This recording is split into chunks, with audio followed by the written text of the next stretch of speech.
Praise the Lord. ఈరోజు Bible వాక్యంగా మొదటి కొరింథీయులకు రాసిన పత్రిక 6వ అధ్యాయము 17వ వచనాన్ని చూసుకున్నాం. అటువలే ప్రభుతో కలుసుకుని వాడు ఆయనతో ఏకాత్మయున్నాడు. దేవునికి స్తోత్రం, మహిమ కలుగును గాక. ఎవరైతే దేవునితో కలుసుకుంటారో, దేవుని యొక్క ఆత్మను హత్తుకుంటారో, యేసుక్రీస్తునందు విశ్వాసం ఉంచుతారో, పరిశుద్ధాత్మ అభిషేకాన్ని పొందుకుంటారో వారు ప్రభుతో కలుసుకున్నవారు, ప్రభులో జీవిస్తున్నవారు, ఆత్మానుసారంగా జీవిస్తున్నవారు. ఆత్మానుసారంగా నడిచిన వారు శరీరానుసారంగా నడవరు. వాళ్ళు ఆత్మీయులై ఉన్నారు. వారు దేవునితో ఏకాత్మై ఉన్నారు. హల్లెలూయా. దేవునికి స్తోత్రం, మహిమ కలుగును గాక. మనము దేవుణ్ణి కలుసుకునే వ్యక్తులుగా ఉండాలి. ప్రభువుని మనం కలుసుకోవాలంటే ప్రార్థన ద్వారా సాధ్యము. ప్రార్థనలో దేవుణ్ణి కలుసుకోవాలి. మన ఆత్మ దేవునితో ఏకమవ్వాలి. అప్పుడు పరిశుద్ధాత్మ శక్తిని మనం పొందుకుంటాము. ఆత్మ సంబంధమైన ఫలములను మనం ఫలిస్తాము. దేవుని యొక్క వరములను కూడా మనం పొందుకుంటాము. ఆత్మీయంగా జీవించగలుగుతాము. హల్లెలూయా. మరి మనము ప్రార్థన చేస్తున్నామా? మరి ఎంత మటుకు ప్రార్థన చేయగలుగుతున్నాము? మన సమయం ఎంత మటుకు ప్రార్థనలో ఉంచగలుగుతున్నామో ఒక్కసారి ఆలోచన చేసుకోవాలి.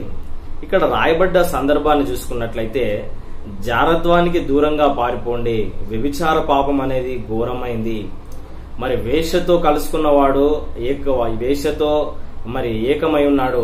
అదేవిధంగా మరి దేవునితో కలుసుకున్నవాడు దేవునిలో నడవాలి అని కోరుకుంటున్నాడు. అంటే లోకంతో పాపంతో కలుసుకోకండి, దేవునిని కలవండి, ప్రభు ఆత్మను పొందుకోండి, ప్రభుతో కలిసి జీవించండి, దేవుని ఆత్మ ద్వారా నడిపింపబడండి.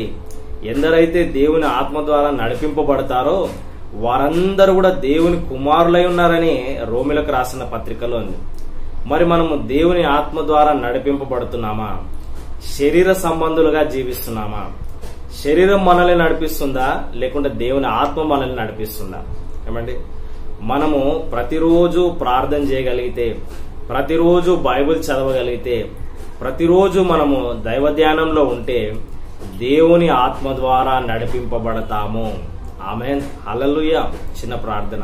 పరిశుద్ధుడైన దేవా, ప్రేమగల తండ్రి, అయా యేసుక్రీస్తుతో కలుసుకున్నవారు, పరిశుద్ధాత్మను పొందుకున్నవారు, ప్రభువుతో ఏకాత్మై ఉన్నారు కాబట్టి వారు ఆత్మ ద్వారా నడిపింపబడతారు.